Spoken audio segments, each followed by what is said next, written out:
I'm Angela Saini, and this is Smart Women, Male Genius on the BBC World Service.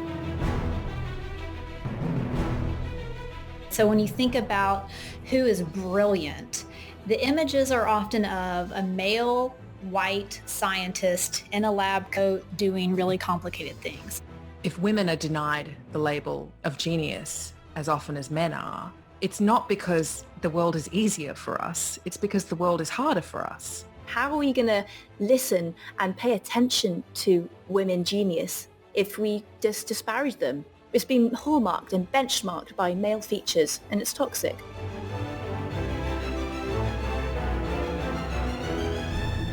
I remember being the only girl who turned up to my local chess club growing up, so I loved the Queens Gambit, a Netflix series about chess prodigy Beth Harmon, a fictional character. The show, like Beth, was an international sensation in 2020 and a top 10 hit in 92 countries. High proficiency in chess is often associated with genius, generally defined as someone with extraordinary intellectual or creative abilities, but even today only 37 of over 1,700 grandmasters are women. And it's not the only activity where having a rare talent or exceptional intelligence is more associated with a particular gender. But there are plenty of women today and throughout history who do merit the mantle of genius, and yet, for some reason, society doesn't see them that way. I want to understand why. Maybe this is where it all began. Fingers on buzzers, please, for your first question. In 1575, Spanish psychologist Juan Huarte said that genius was stored in a particular part of the human body. Which part? You're out of time, I'm afraid. The answer is testicles. Yes, genius was apparently stored in a part of the body that women generally don't possess. He also said that you couldn't be a genius if scientifically illiterate at a time when few women were educated. And those two qualifications, testicles and a knowledge of science, continue to influence the popular perception of genius today. If you were to say genius just off the top of my head, I would probably say Albert Einstein. Albert Einstein. Up there with like Stephen Hawking. Isaac Newton. Stephen Hawking. I would say Elon Musk. Einstein. German-born scientist Albert Einstein is known for his Nobel Prize for Physics and two theories of relativity. He was exceptional at maths and played the violin, but he wasn't brilliant at everything and in fact failed some subjects. In 1921, he took a test used by the American inventor Thomas Edison to gauge the intelligence of potential employees. One of the questions was, what is the speed of sound? It's 340 meters per second, but Einstein didn't know that. In fact, he failed Edison's test. So, if you answered correctly, does that make you smarter than Einstein? Well, for him, the question was irrelevant to intelligence. Why memorize the speed of sound, he argued, when you could simply look it up? Which German, I've started so off this, which German political philosopher and revolutionary married his childhood sweetheart, Jenny von Westphalen, in 1843 after an engagement that lasted 7 years? Marx. Is correct. Some people are brilliant at answering questions that involve feats of memory. Earlier this year, a 24-year-old man became the youngest person to win Mastermind, one of the BBC's longest-running TV quiz shows. In this game, memory matters, as it does in passing many exams, another popular gauge of intelligence. One British teenager who knows this firsthand founded a charity called Young Active Minds to help others improve their memory like he has. He wrote a best-selling book when he was 7 and has been compared to Stephen Hawking. But he rejects the label genius. Hi, I'm Monty Lord, I'm 15, and I'm a 5-time Guinness World Record holder, all 5 with a memory. Can you explain what it's like for you when you're trying to recall something in your head? Let's say you want to remember all the countries in the EU. What I do is I imagine my own house, and then I basically take objects from the house, and then I associate that with like a country from the EU. But you want to make it as bizarre as possible so it's memorable. Say, for example, You walk to your house and what's on your front porch? There's like a small statue of an Eiffel Tower. Then you just associate that with France, wouldn't you? And then let's say next you go into the living room and there's like a chimpanzee jumping on the sofa with an AC Milan t-shirt on. That's going to be Italy. And is this something anyone could learn then? I would definitely say anyone could learn it. Yet many do see genius in the capacity to memorize facts. Others see it as more complex and varied, like the ability to solve complicated equations, or dance like Fred Astaire, paint like Leonardo da Vinci, or compose like Mozart, whose music Einstein adored. There's no arguing that men like Mozart do deserve the genius label, no matter how broadly we apply it. But what few people know is that Fred Astaire's older sister Adele was considered the better dancer, or that Mozart's sister Maria Anna was a brilliant pianist and harpsichord player. So much so that when Maria Anna played with her brother, she received top billing. Mathematician and concert pianist Dr. Eugenia Cheng is scientist in residence at the School of the Art Institute of Chicago in the United States. She believes genius and a talent in music or maths, for instance, lies in early exposure. But for her, there's more reason why so many lauded Western composers tend to be men. That's because of simple exclusion of women, because women weren't allowed to do that in the past. Even if they showed ability, that was stopped as soon as they got married. And so there are people like Clara Schumann, who was allowed to carry on playing the piano, but her composer husband, Schumann, kind of stopped her composing or wanted her just to play his pieces. And then there's Fanny Mendelssohn and I think also Alma Mahler. And so it's not that women couldn't do it, it's that they really weren't allowed, just like they weren't allowed into education, that they weren't allowed to do PhDs.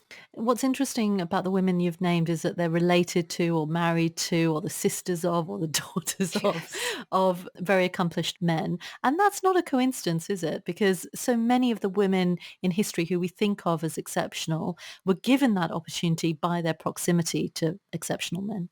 Yes, and maybe just that we have forgotten about the other people because they never got celebrated, and it was only because of their proximity to those famous men that they get celebrated. And there's a romantic idea of geniuses as being slightly weird, very solitary, working by themselves. And I really dislike this idea because I don't think that's how all of the greatest advances in humanity have been achieved. So much more is achieved by people laying the groundwork, by setting up frameworks that are really illuminating, and by collaborating with each other, gradually developing ideas. And I think that that gets very overlooked with this myth of genius. That's a really good point, because I do think that we have this lone genius idea of some of the greats in scientific history, in particular, people like Albert Einstein. And Einstein is a really great example because Einstein is perhaps the classic genius. And yet there's someone else in that story who made a really important contribution, but happens to be a female person. And that's the mathematician Emmy Noether. And what she did was she made an amazing connection between pure mathematics and physics, which enabled Einstein and his collaborators to better understand what his theory of relativity was really doing. They were really stuck on something. They asked her for help because she was the mathematical expert. She made this amazing theorem connecting symmetry in mathematics with conservation laws in physics, but he gets all the credit. We easily forget that talent is usually realized within an ecosystem. It's very rare for someone to come along with a kind of superhuman skill that defies understanding. As a child growing up in India, our next guest discovered that she had amazing mathematical powers. And at the age of just 3, she was giving mental arithmetic demonstrations at university. She has a place in the Guinness Book of Records for multiplying 2 13-digit numbers faster than a mainframe computer, a feat never recorded before. So will you welcome her now, Shakuntala Devi. Presenter David Frost on a BBC TV show in 1990. 60236 Now the cube root of 9 is 3.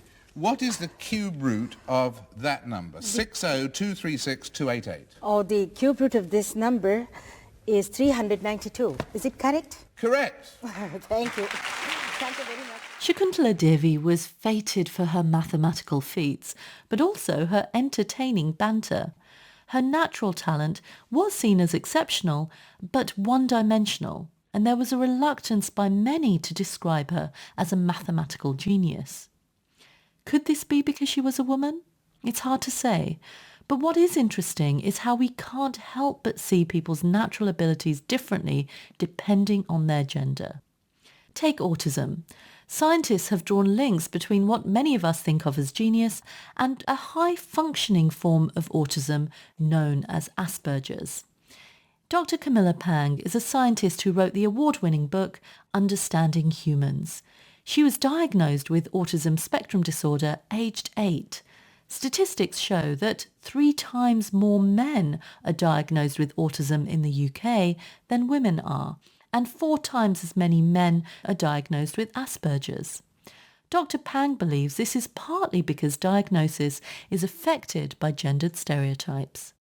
I think if you've been taught that you are in a world that's not designed for you and you don't fit anywhere you go, it's going to be really hard to see yourself as a genius. And you're going to have confidence in yourself and have your own back to realize that the difference itself is actually something that is part of you. And when you are taught of that difference being a problem, it's really hard to see yourself in any other light than an inconvenience. So this isn't ironically to do with the genius and the person. It's to do with the attitudes in enabling that person in question to shine. Because the nature of autism and how it prevents in females is very different.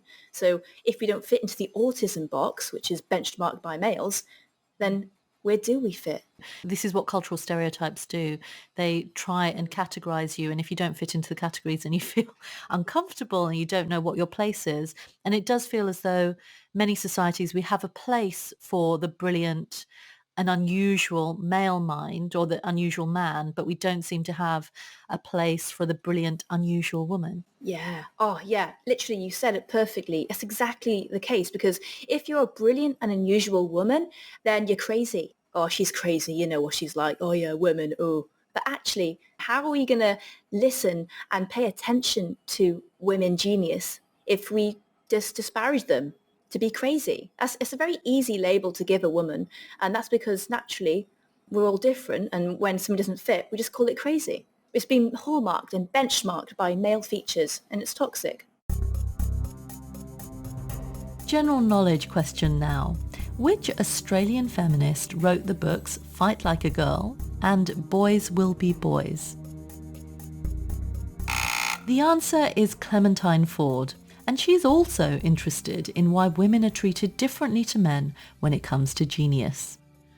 I think that the way that genius in women is sort of broadly conceived of is as if it's an outlier. So we have these women who exhibit genius. It's almost treated as if the same way, women who exhibit extremely proficient athletic prowess, that somehow they're doing something they're not really supposed to be doing, that they've globbed onto some kind of innately male trait. And this makes them special in some ways, but it also means that they're really in a field and in a space that they don't really deserve access to.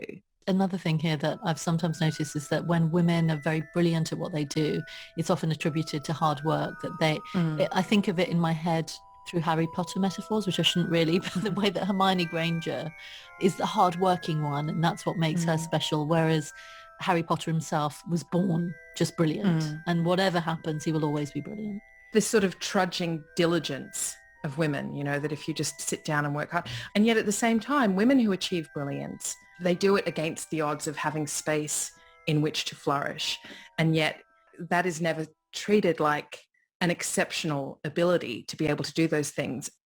I'm Sarah Jane Leslie, the class of 1943 professor of philosophy at Princeton University.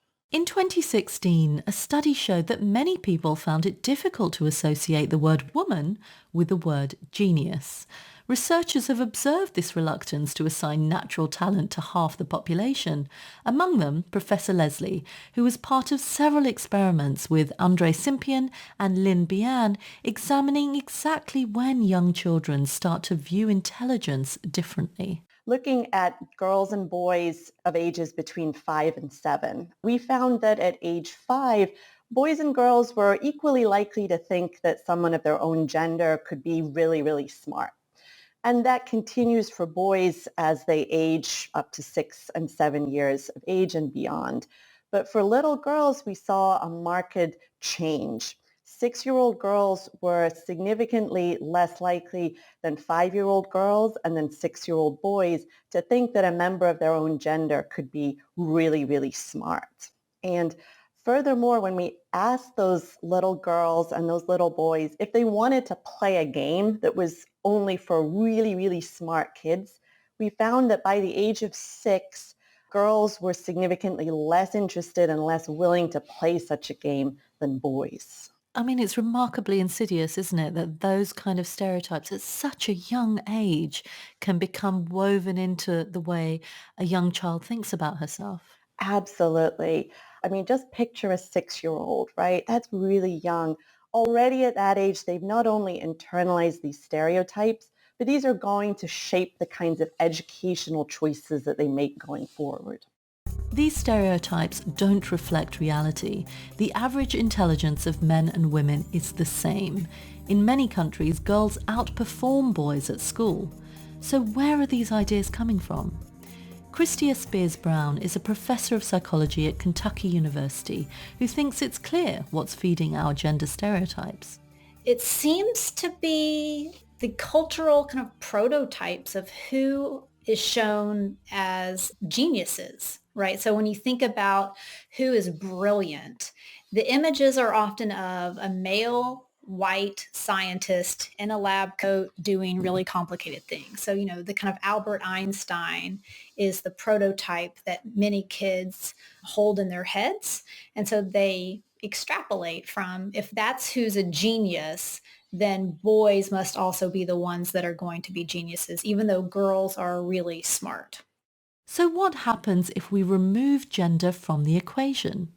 In one experiment in an American school with children aged between 5 and 11, researchers did just that. So Rebecca Bigler was working with the school and had half of the classrooms. She talked to the teachers and had them use gender in what we call a functional way. So really the way we would use gender in pretty much any primary school out there, where we say, good morning, boys and girls, let's line up boy, girl, or, let's have the girls get the scissors and the boys get the glue. Just using gender to sort and categorize the classroom. The other half of the classrooms, the teachers were asked to never use gender in that way. So just to say, good morning, kids. If they wanted to have some kind of classification, to do it something not based on gender. So, let's have everyone on the left side line up, now everyone on the right side, that type of thing. So just ignoring gender as this functional category. And what she found was, after only 6 weeks of school in these types of classrooms, the kids in the gendered rooms, so the ones where the teachers used gender, had stronger gender stereotypes than the kids in the other rooms. What kind of presumptions were these kids having about boys and girls and men and women? Well, they're more likely to assume that women can do certain occupations and men can do other occupations. And so kids are more likely to think that only women can do those feminine types of occupations, like being a teacher or a nurse, and only men can do the male occupation. And we've looked at kids' ideas about who can be president of the United States. And so we know that about a third of girls think that it is currently against the law for women to be president of the United States. My goodness. Yes. It changed a little bit with our 2016 election with Hillary Clinton running, but the numbers were still pretty strong, because for kids, I think this speaks to the broader conversation about careers and kind of brilliance, is that kids look to who's done it. In American classrooms, it's pretty standard to have a poster of all the presidents, and they're all men. If you're a child, it looks like someone made a rule. So it's actually a pretty logical explanation.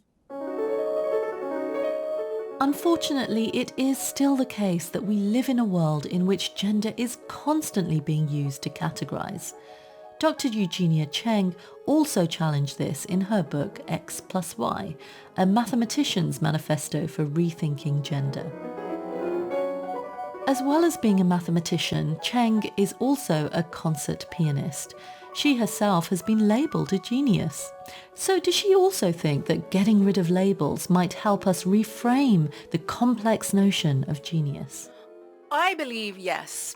And what I proposed in my book X plus Y was that we use some new terminology that tries to remove gender from the equation, as it were, so that we can have new words to think about these things distinct from gender. And I proposed the terms ingressive and congressive. And ingressive is to signify kind of individualism and going into things. And congressive is about bringing things together and about the community. And I think that genius is a very ingressive concept, and that there are much more congressive ways of making progress that we have been overlooking. Another great example is Florence Nightingale, who I don't think is generally thought of as a genius. I think that she is typically known as the Lady of the Lamp, a famous nurse, but she was also a brilliant statistician. Not only did she do brilliant, careful data analysis to work out why so many people were dying, she invented brilliant visualization techniques because she understood that it was really important not just to do the analysis, but to be able to communicate it to the people who made policy so that they would be convinced to change the policy. And I think that that's a kind of congressive form of genius that gets really overlooked. The other problem with the word genius is that it makes a person appear almost transcendent. Suddenly they're seen as too special to criticise in the same way as others.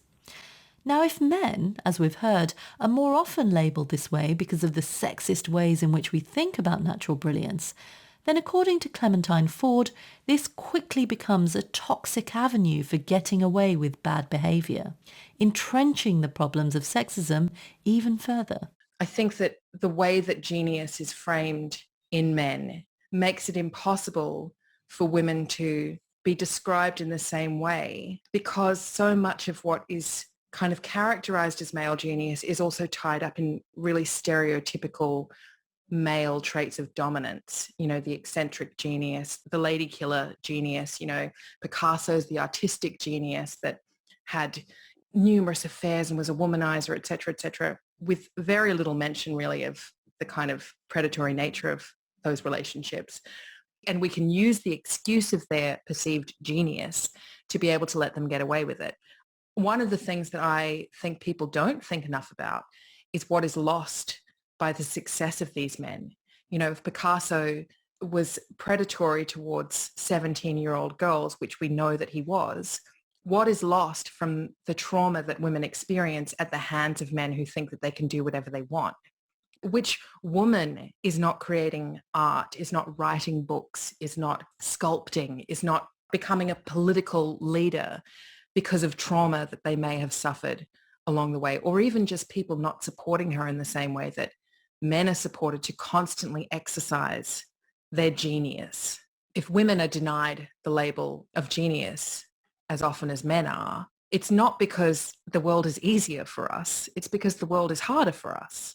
The old explanations were that if you're too educated as a woman, all of the blood would leave your womb and go to your brain and you would be infertile. That was men's explanations for why we shouldn't educate women, 100 years ago.